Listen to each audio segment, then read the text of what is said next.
Levavot 89.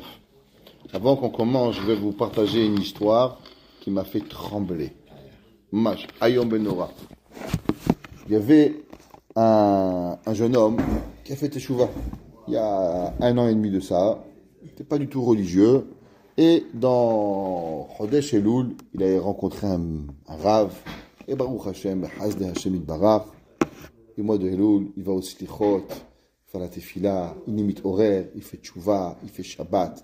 Il arrive au Rosh Hashanah, et les Ashkenazim, vous savez, la prière de Rosh Hashanah, elle n'est pas du tout pareille que les fêtes. Il y a plein de yotzrot.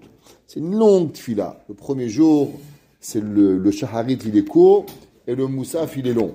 Le deuxième jour, le shacharit, il est très long, et le moussaf, il est moins long. Mais c'est vraiment très long à tefila, avec plein de yotzrot, ce qu'on appelle. Alors le pauvre, le monsieur, il ne savait pas trop. Et toute la journée de Rosh Hashanah, il a galéré avec la tefila, un coup à droite, un coup on lui prête un pseudo. Il ne savait pas. Il était mamache, perdu avec la tefila. Motzei Rosh Hashanah, il va voir son Rav, il dit Rabbi, j'ai passé 2 jours, mais catastrophe. Avec les pages, tourne à gauche, tourne à droite. C'est pas possible, il faut me trouver un sido. Il dit, il n'y a pas de problème.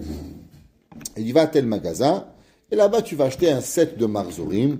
Et tu vas voir, c'est facile, tu commences le soir de Kippour, tu commences avec Mincha, Arvit, Shacharit, Moussaf, Mincha, Neila, tout bien organisé, tu n'as pas à courir les pages, Baruch Hashem. Même nous les Séfarades avant, je ne sais pas si vous vous rappelez, on avait des livres catastrophes, page 34, page 48, page 57, tu passais ton Kippour à ton Rosh Hashanah à tourner les pages. Bon, Baruch Hashem. Moi, c'est qui pour le Rav, il arrive à la maison, à peine il rentre à la maison, le téléphone il sonne. Allô, Arabe, faut que je vous voie d'urgence. Il dit, regarde, je viens juste d'arriver, j'ai même pas bu un café. Il dit, Rabbi, il faut que je... Il dit, ok. Viens me voir dans une demi-heure. Le Rav était un peu fatigué, après qu'il pour Baruch Hashem, le Rav il fait la tefila, le dracha, le shiur. Quel Rav il n'est pas fatigué, Motsae Kippour. Tout le monde il est fatigué. Le Rav il arrive une demi-heure plus tard, ding, la porte elle sonne. La porte elle sonne, qui c'est qui arrive? Le jeune homme. Le jeune homme il arrive avec son set de Marzor. Avec le set de Marzor, il dit oui, qu'est-ce qu'il y a? Il dit ouvrez. Il dit qu'est-ce qu'il y a? Il dit ouvrez le Marzor, Rabbi. Le Rabbi, il ouvre le Marzor, première page, Ashre Jevetecha. Deuxième page, magazine de, je sais pas quoi, un magazine israélien. Troisième page, à Shmona Esrei. Quatrième page, journal Yediot Aharonot. Cinquième page, la Tefila. Et comme ça, chaque livre de Tefila, un coup Tefila, un coup un journal, un coup un magazine, des journaux Patsniout, des choses.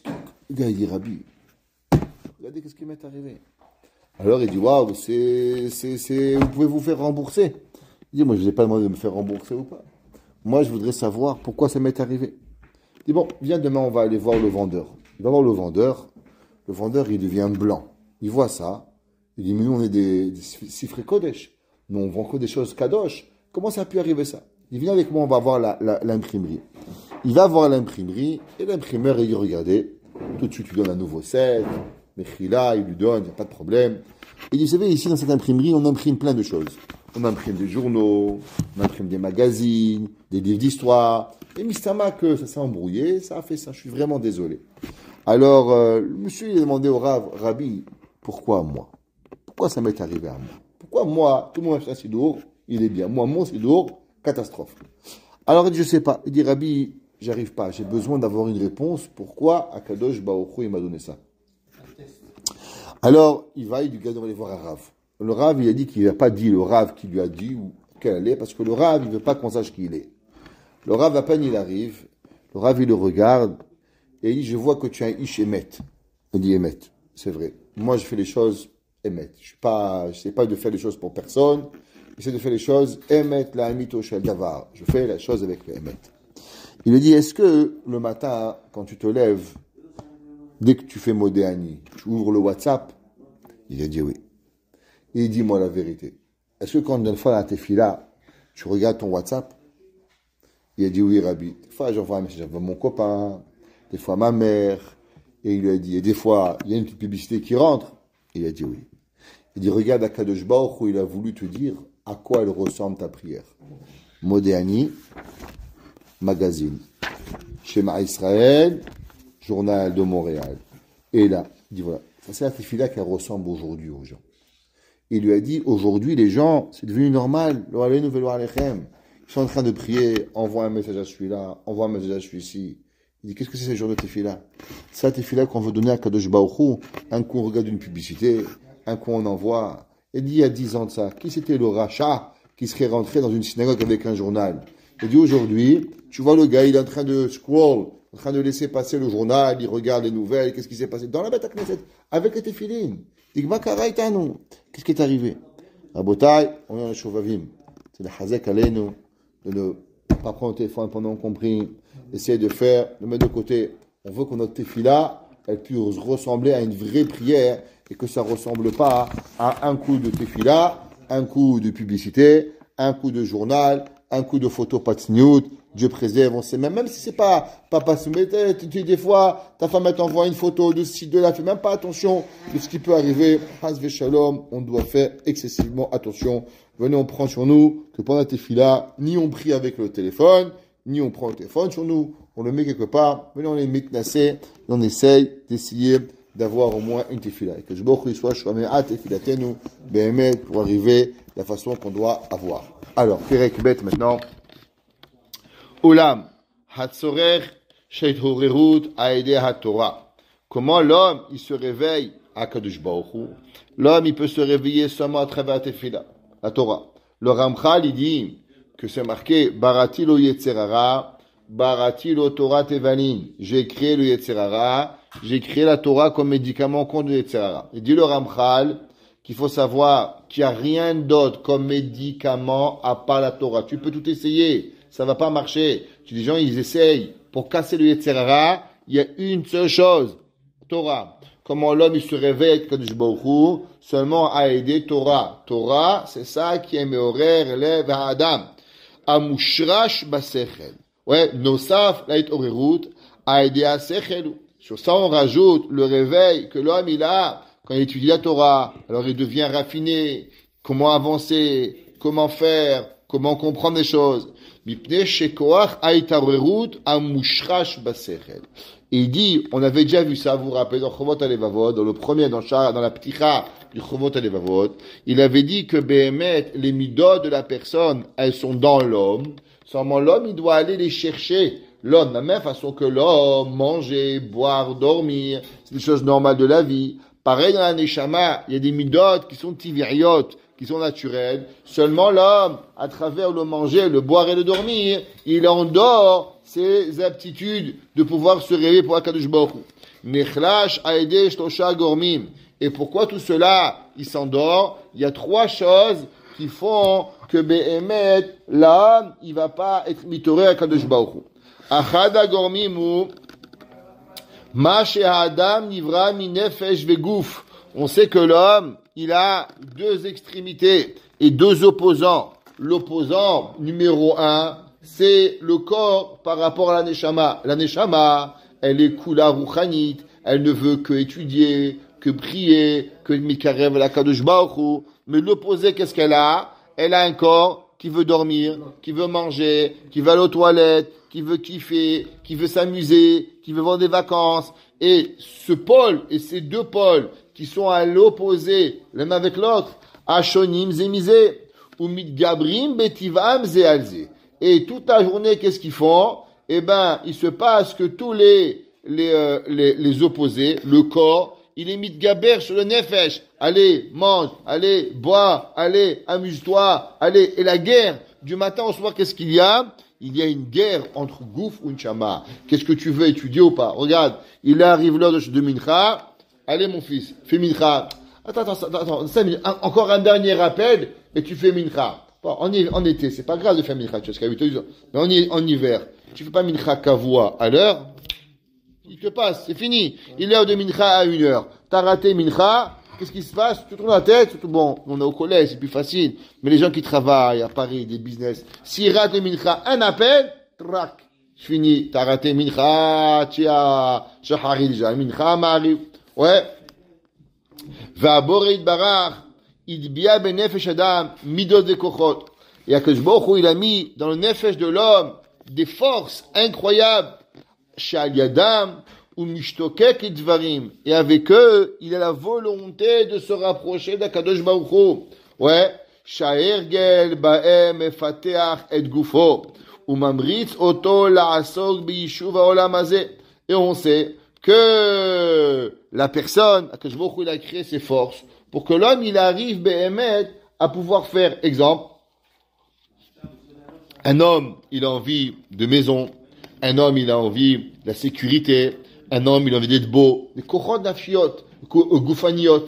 Alors l'homme, il crée des villes, il crée des maisons, il crée des ponts, il crée tout ça, c'est quoi? C'est des kochot que je m'en a donné à l'homme pour que l'homme, il puisse vivre normalement. On n'est pas des animaux. Regardez Am Israël. De l'histoire depuis qu'on a créé le peuple juif, depuis plus de 3000 ans, on n'a jamais vu des juifs qui vivent dans des îles sans habits, qui vivent sans maison, qui vivent sans avoir de l'humanité. On a vu, il y a des humains qu'on a trouvés dans des îles, dans des endroits, à demi-singes, meskenim, à peine s'ils parlent, pas habillés. Am Israël, Akadosh Baruch Hu lui a créé, même dans son corps, des dvarim tivrim, que l'homme, il est habillé, l'homme, il a de la classe, l'homme, Akadosh Baruch Hu lui donne, Sefer Torah, le Limud Torah, Havana, surélevé, son corps, surélevé, son Ben Adam, pour que l'homme, il devient pas un animal. Tout ça, c'est des kochot que Akadosh Baruch Hu nous a donné pour pouvoir y arriver. C'est pas pour rien que les Juifs étaient les banquiers du monde pendant des années, que ce soit en France, que ce soit en Tunisie, que ce soit en Espagne, que ce soit au Portugal, tous les plus grands banquiers, les ministères des finances, le Abarbanel, ont toujours été des Juifs. Pourquoi? Parce que je me crois des kochot, ayumot, d'élevés, de vision pour avoir une société. Ouais. Kedeshi elahem min ha'adam kiyum ba'olam. Si Hachem n'avait pas créé ça, alors l'homme il vivrait comme un singe, et alors après il deviendrait un cannibale, et il se mangerait un avec l'autre. L'amrot chez Ben Adam, habodedim, cholfim, ve'ovrim imenu. Malgré que les humains, ils passent, ils avancent, umidot hele, hen hata'avot la'anaot agufaniot. Et maintenant, bien sûr, tout cela, ça amène quoi? Que l'homme il va avoir du plaisir, que l'homme il va aller en vacances, que l'homme il veut voyager, c'est bien. Mais il faut aussi comprendre le revers de la médaille. Maintenant, il faut savoir que de la même façon qu'une vache, elle veut protéger son veau, alors aussi normalement pour protéger son bébé, alors et ainsi de suite. Il y a des midot qui ressemblent aux animaux, mais on n'est pas des animaux, nous. Akadosh Baruch Hu, il a créé tout ça, c'est des midot de quoi? Les midot tiviot begoufa adam. Mais ça, c'est pas l'homme, c'est seulement une partie de l'homme. Ve'aborei barach irkiv benefesh adam ol midot. Maintenant, Akadosh Baruch Hu, il a créé dans l'homme pas seulement des choses naturelles, animales. L'homme, Akadosh Baruch Hu, il a créé à l'homme quoi? Akadosh Baruch Hu, il a créé des traits de caractère qui sont aussi, qui appartiennent seulement à l'homme. Shikasher umishtamesh bahem umoez bechaya baolam hazeh vechafetz lipared mimenu. Quand l'homme, il réfléchit à combien la Torah, à combien l'intelligence, à combien l'homme, il peut passer toute sa vie pour pouvoir avoir un plaisir, et le jour où il a le plaisir, il ne veut pas. Regardez, un homme, il est là, il réfléchit à quelque chose, il veut avoir. Alors il réfléchit, il le veut. Alors après, il met l'argent de côté, pendant des semaines. Il achète, je sais pas, une montre, un bijou, une chaussure, une lunette, n'importe quoi. Chacun, il a avec ce qu'il veut. Après, il le commande. Ah, il attend. Il est content. Ah, Baruch Hashem. Ah, il croit qu'il va devenir autre chose. Le jour où il a, ça dure combien de plaisir? 20 secondes. Après, il va dire, maintenant ça vaudrait bien. Ah, il commence, il réfléchit. Par contre, il y avait une blague. Il y avait un jour un homme, il avait un vieux chapeau de la guerre 14-18. Un beau jour, il est allé il s'est dit, Erev Pessah, comme ça, le chapeau est tellement vieux, il faut acheter un nouveau chapeau. Alors il va au magasin de chapeaux, il rentre, et c'était un magasin qui vendait de tout. Alors il rentre dans le magasin, il dit, waouh, ton chapeau, il est fini. Il faut acheter un beau chapeau. Top! Alors il va, il lui achète un beau chapeau, il le met, il ressemble à un roi. Il regarde au miroir et dit, ton chapeau est tellement beau, mais le costume, il va pas. Hein. Il dit quoi? Il dit, tu peux mettre un si beau chapeau avec un costume pareil? Alors il lui dit, tu as raison. Alors il va et il change de costume. Alors après il change de costume, il voit les chaussures, ils avaient 2 trous. Skinny, il regarde, un costume, un beau chapeau et 2 chaussures qui ont des trous, ça marche pas. Alors il va et il et il va changer de chaussures. Bon, il paye, il va à la maison, il arrive comme un meler, comme un hatan. Il voit sa femme skena, la perruque finie, la robe terminée. Il la regarde et il y a sa femme regarde. C'est pas possible, je suis tout beau, t'es toute moche. Viens, je t'habille, c'est des beaux habits. Alors il va, il achète une perruque, des chaussures, une robe. Ils arrivent comme ça à la maison, ils ont l'air tout beaux, magnifiques. Ils arrivent sur une chaise et la chaise elle commence à faire du bruit. Sa femme lui dit aïe aïe aïe, de si beaux habits sur une aussi vieille chaise, ça ne marche pas. Et tu sais quoi, je pense que je vais aller rendre le chapeau. Hein. Pourquoi? Parce que la personne, elle a pas. Mais c'est Béhémet. J'ai lu une histoire de Rav Zilberstein ce Shabbat, Maaseh Nora. Rav Zilberstein, il raconte qu'il y avait un jour un homme à New York, il avait plein de magasins.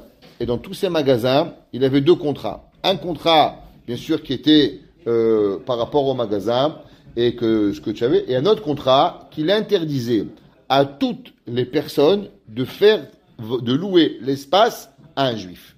Interdit. Et tu devais signer. Sinon, tu ne louais pas le magasin. Alors, et chaque mois, il s'assurait de voir chaque magasin, chaque entrepôt, qui c'est qui était là-bas. Alors, un jour, il voit, et il passe, qu'il y a un des magasins où il est, il y a un juif, il s'appelle Yoli Goldenberg, Yoel Yoli Goldenberg, qui loue un magasin qui vend des articles de pêche. Il est furieux. Il appelle la personne à qui il a loué le bâtiment. Et je te dis spécifiquement de ne pas louer à des juifs. Et il lui a dit, tu as transgressé le contrat. Il dit, regarde, je sais, mais j'ai pas le choix, j'avais un espace libre. Et ce juif, il est venu. Et je dois le louer, je vais pas perdre d'argent pour toi, pour tes bêtises d'antisémitisme. Et il dit, regarde, ou tu le renvoies, ou moi je le renvoie. Alors il dit, regarde, fais ce que tu veux, mais moi je prends pas ce risque de me faire renvoyer et de me amener en procès parce que j'ai loué à un juif. C'est d'antisémitisme, mais ça n'a rien à voir, tu es fou. Alors il dit, ben t'inquiète pas, moi je vais aller et je vais le renvoyer. Alors il rentre dans le magasin, c'est un magasin de pêche. Il rentre dans le magasin de pêche, et là il y a un gars qui rentre. Et le gars est en train de parler, alors il va pas couper la parole à l'acheteur et au vendeur. Alors le Yoli, il est le vendeur, il y a un goy, un monsieur qui rentre, et il est en train de lui parler. Et il lui dit, alors quel hameçon vous voulez? Alors il lui dit, regarde, il y a des hameçons ici qui sont à bon marché. Il dit, regarde, la vérité, ces hameçons, j'en vends pas un. Ils sont nuls. C'est tombé, ça vaut rien du tout. Tu vas rien attraper avec ça. Si tu veux, regarde des bons hameçons. Tu vois ici, l'hameçon, il vaut $35. Je te vends à $30. Mais Béhémet, un hameçon, tu attrapes. Ça, c'est garanti, ça. Il dit vraiment? Il dit, ok. Alors il lui donne un hameçon. Après, il lui dit, mais avec quel fil tu pêches? Il dit, un fil. Il dit, mais quoi, tu es fou, quoi. Tu vas acheter un hameçon à $30 et tu mets un fil de pêche à $3. Il te faut un fil qui est de couleur, costaud, 30 livres, tu attrapes des saumons, tu attrapes des bons poissons, il te faut quelque chose de bien. Il dit, combien c'est? Il dit, regarde, c'est $60, 55 pour toi. Il dit, ouais, magnifique. Il dit, dis-moi, t'as une bonne canne à pêche? Il dit, ah, j'ai une canne à pêche à Walmart. Il dit, mais tu es fou, quoi. L'hameçon de folie, le fil de folie, et tu achètes une canne à pêche de Walmart, ça marche pas. Il dit, il te faut une bonne canne à pêche. Tu as une bonne canne à pêche? Il dit, bien sûr, j'ai une bonne canne à pêche. Il dit, combien? Il dit, regarde, il y a une canne à pêche, $225. Toi, je te la vends $200. Mais ça, avec la canne à pêche, le fil et l'hameçon, tu es magnifique. Top. Il dit, mets la canne à pêche. Il passe la canne à pêche. Il dit, mais attends, j'ai une question. Il dit, le moulinet, t'as un bon moulinet? Il dit, mais j'ai un moulinet. Il dit, tu as un moulinet à billes, le moulinet, pour tourner. Tu as un moulinet à billes, tu as un moulinet manuel. Qu'est-ce que tu as? Il dit, j'ai un moulinet à main. Il dit, quoi, tu crois qu'on est encore en 1935? Il dit, aujourd'hui, ça marche plus comme ça. Tu as plus le doigt, tu es là, et maintenant tu peux gérer manuellement, électroniquement, qui se charge avec le solaire. Tu vois combien de mètres secondes tu veux, doucement, rapide. Il dit, quoi? Il dit, mais c'est fini, la main, comme ça. Il dit, c'est pour les pépés de 1930. Il dit, aujourd'hui, on est moderne. Il dit, combien ça coûte? Il dit, regarde, ça coûte un peu cher, $500, pour toi, $480. Top! Mais, il lui met le chose. Après, il dit, mais dis-moi, où tu pêches? Il dit, où je pêche? Il dit, je pêche au bord de la rivière. Il dit, quoi, toi, en plein Miami, tu pêches sur le quai? Il dit, mais tu es un pauvre ou quoi? Il dit, là-bas, c'est pour attraper des sardines, c'est pour attraper des poissons. Tu regardes les photos ici, tu vois celui-là, c'est poissons. C'est pas comme ça qu'on pêche. Il dit, comment on pêche? Il dit, regarde, il faut un bateau. Il dit, il faut un bateau pour pêcher. Et pour pêcher le bateau, tu rentres, tu vas en mer, tu es là, tu vas pêcher des beaux poissons. Il dit, quoi, tu vends des bateaux? Il dit, bien sûr. Il dit, qu'est-ce que tu? Il dit, regarde, il me reste 4 yachts. Il dit, il reste 4 yachts. Le mieux pour toi, je pense que tu es, j'ai un yacht qui vaut 500 000 $. Mais pour toi, je t'offre à 460 000 $ et tu le payes en 46 mois. 10 000 $ par mois, 46 mois, le yacht il est à toi et on fait l'application tout de suite et tu le fais. Le gars il dit quoi? Ben mec, il dit regarde, je suis avec la banque, tout de suite je rentre, zéro intérêt, 460 000 $, le yacht il est à toi. Il dit ok, essaye. Il passe la carte, il lui donne, application. Et le gars il voit là-bas, le gars il est là-bas derrière. Il voit qu'est-ce qu'il est rentré pour acheter un hameçon. Il lui a vendu une canne à pêche. Il lui a vendu un chose, 500 $. Il lui a vendu pour un demi-million de marchandises. Il dit, mais c'est pas possible, c'est un vendeur, c'est un génie, ce gars-là. Alors il est rentré et il dit, ok, c'est accordé. Voilà le yacht. Voilà, ça va t'arriver. Il va être livré. Demain matin, tu as tout. Le monsieur, il part. Le gars, il dit, moi, mais t'es un vendeur de malade. Il dit, comment? Un gars, il est rentré pour pouvoir acheter un hameçon à 3 $. Il est ressorti avec une vente avec un demi-million de $. Comment tu as fait? Il dit, non, mais vous n'avez pas compris, parce qu'il n'est même pas venu pour acheter un hameçon. Il est venu pour me demander où est-ce qu'était la prochaine station-service. Ça veut dire qu'en vérité, le gars, il lui est rentré. Il a dit, le Rav Zilberstein, c'est une vraie histoire vraie. Pas une histoire fausse, une histoire vraie. Et il a dit, c'est le Yetzer Hara. En vérité, le Yetzer Hara, c'est le plus grand vendeur. Toi, tu t'arrêtes pour une seconde pour pouvoir regarder, demander où est la route. Et d'un coup, le Yetzer Hara, il t'a pris complètement. Tu t'es retrouvé, t'es parti au magasin pour acheter une Coca-Cola. Tu ressors 4 heures plus tard, t'as perdu ton après-midi avec la moitié du caddie que t'as rien besoin. T'as pas besoin. Mais le Yetzer Hara t'a donné, prends, achète et fais. Zachaya Adam. L'homme, il faut savoir que si c'est pas s'arrêter, ta'avot hagufaniot, elles ont pas de limite. Quand on a raconté ce maasé à Rav Zilberstein, il a dit Zeh hachayim shel Adam. Ça, c'est béhémet la vie de chacun de nous. Si on se fait pas arrêter, alors on y rentre pour acheter une boîte d'allumettes, et en fin de compte, on sort avec une maison qu'on n'a même pas besoin. Pour qui, pourquoi, comment? Ça, c'est pas pensable d'arriver tout ça. Va boré le barach, asechel, ou midot elehen, et c'est quoi les midot? Asechel, va chokhma shelema, l'homme a que je vous connais, un sechel, la réflexion, a chokhma shelema, la chokhma entière, ou mekevan shahanaot agofaniot, kadmu le sechel a adam ineurav. On sait que la pensée, un enfant quand il est petit, qu'est-ce qu'il fait d'abord? D'abord il apprend à manger, après il apprend à boire, après il apprend à plein de choses, et après il apprend à réfléchir. Quand est-ce qu'un enfant il commence à réfléchir? Un enfant il commence à réfléchir seulement et uniquement vers l'âge de 6 ans il commence. Mais pendant 6 ans qu'est-ce qu'il fait? Mange, il boit, dormir, se laver, jouer, comprend rien un enfant. Tu fais pas traverser un enfant dans la rue, tu laisses pas un enfant dans la rue tout seul à 6 ans. Pourquoi? Il va se faire voler, il va disparaître, il sait pas. Mais pourtant, pendant 6 ans, qu'est-ce qui se passe déjà?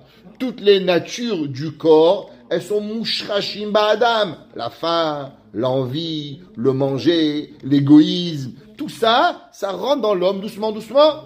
Ouais. La chen gavra midat hata'ava al she'ar midotav. Et il dit, c'est pour ça que l'homme, qu'est-ce qu'il a? Les ta'avot, les envies corporelles, elles grandissent avec l'homme à une allure vertigineuse. Il y avait un rave qu'il a dit, il s'appelait le Rav Herrera. Le Rav Herrera d'Exteba, ceux qui ont connu le Rav Herrera, disaient sur lui qu'il est le Chafetz Chaim du XXe siècle.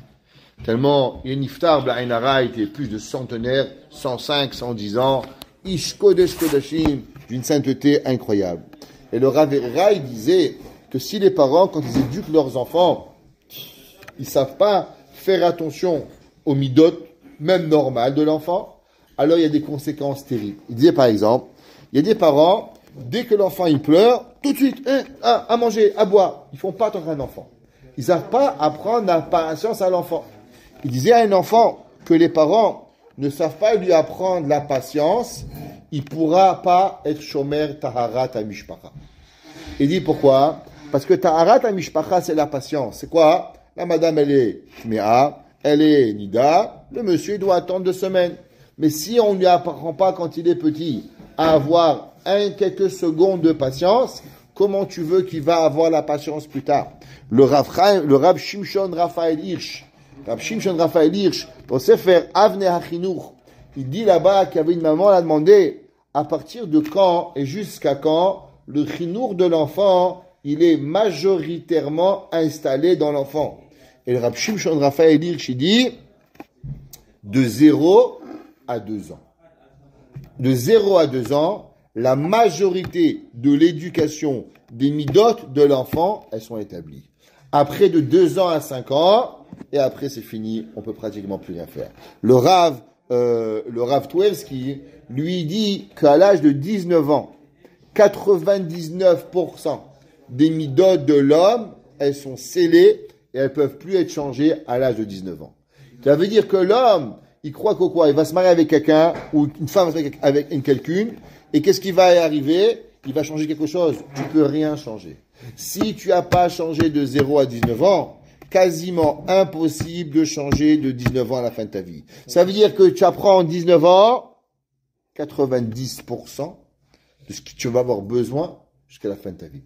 L'homme, comment il doit réfléchir?